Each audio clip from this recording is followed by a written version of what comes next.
2 വയസ്സുകാരിയെ അതിക്രൂരമായി കൊലപ്പെടുത്തുന്നു. അതിനുശേഷം ആ കൊലപാതകം ഒരു അപകടമാണ് എന്ന് വരുത്തി തീർക്കാനുള്ള ശ്രമം നടക്കുന്നു. അതിന് പിന്നാലെ വളരെ കൃത്യമായി പോലീസ് ആ കേസ് വളരെ ബുദ്ധിപരമായി അന്വേഷിച്ച് മണിക്കൂറുകൾക്കുള്ളിൽ അതിലെ പ്രതി ആര് എന്നതിലെ വ്യക്തമായ സൂചനയിലേക്ക് എത്തിയിരിക്കുന്നു. ഇനി ഏറിപ്പോയാൽ ഒരു 2 മണിക്കൂർ കൂടി നമുക്ക് കാക്കാം. അതിനുള്ളിൽ തന്നെ ഈ കൊലയിലെ ഇന്ന് രാവിലെ മുതൽ സംഭവിച്ച നാടകങ്ങളുടെ അതിലെ അഴിയാക്കഥകൾ, അതിലെ ചുരുളുകൾ കൂടി അഴിയും എന്നുള്ള കാര്യത്തിൽ ഒരു തർക്കവുമില്ല. കാരണം അത്രയും തിടുക്കപ്പെട്ട, അത്രയും മികച്ച നിലയിൽ ഒരു അന്വേഷണം നടത്തുന്നുണ്ട് എന്നുള്ളത് തന്നെയാണ്. വളരെ വേഗത്തിൽ ആ അന്വേഷണം പുരോഗമിക്കുകയും ചെയ്യുന്നുണ്ട്. ഇപ്പോൾ ഈ പ്രതികൾ കാണിച്ച അതിബുദ്ധി തന്നെയാണ് വളരെ വേഗത്തിൽ പ്രതികളെ കുടുക്കിയത് എന്നുള്ള കാര്യത്തിലും സംശയമില്ല. നിലവിൽ പോലീസ് ഔദ്യോഗികമായി ഇതുമായി ബന്ധപ്പെട്ട ഒരു വിശദീകരണം നൽകുന്നില്ല. അത് അല്പസമയത്തിനകം തന്നെ നൽകും. പക്ഷേ ചില സൂചനകൾ, ചില കാര്യങ്ങളൊക്കെ പോലീസിനെ സംബന്ധിച്ചിടത്തോളം ഉണ്ട്. പോലീസ് ആ കേസ് ഫയൽ ആദ്യഘട്ടത്തിലെ കേസ് ഫയൽ ക്ലോസ് ചെയ്യാൻ ഒരുങ്ങുകയാണ്. കാരണം അവർക്ക് എന്തിനാണ് കൊലപാതകം എന്നതിൽ ഉൾപ്പെടെയുള്ള കാര്യങ്ങളിൽ ചില സൂചനകൾ പോലീസിന് ലഭിച്ചു എന്നാണ് മനസ്സിലാക്കുന്നത്. അതുകൂടി അല്പസമയത്തിനകം തന്നെ മാധ്യമങ്ങളുമായി പങ്കുവയ്ക്കുകയും ചെയ്യും. അതിനു മുൻപ്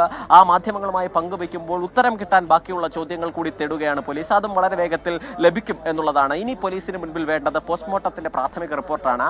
അതുകൂടി അല്പസമയത്തിനകം വരും എന്നുള്ളതാണ് നമ്മൾ മനസ്സിലാക്കുന്നത്. നിലവിൽ കുട്ടിയുടെ മാതാവിന്റെ സഹോദരൻ ഹരികുമാർ ആ കുറ്റം സമ്മതിച്ചിട്ടുണ്ട്. പക്ഷെ അപ്പോഴും എന്തിന് കൊലപാതകം നടത്തി എന്നതുൾപ്പെടെയുള്ള കാര്യങ്ങൾ, അത് ആരെ രക്ഷിക്കാൻ, ആർക്കു വേണ്ടി എന്നതുൾപ്പെടെയുള്ള ചോദ്യങ്ങളാണ് നമുക്ക് മുൻപിലുള്ളത്.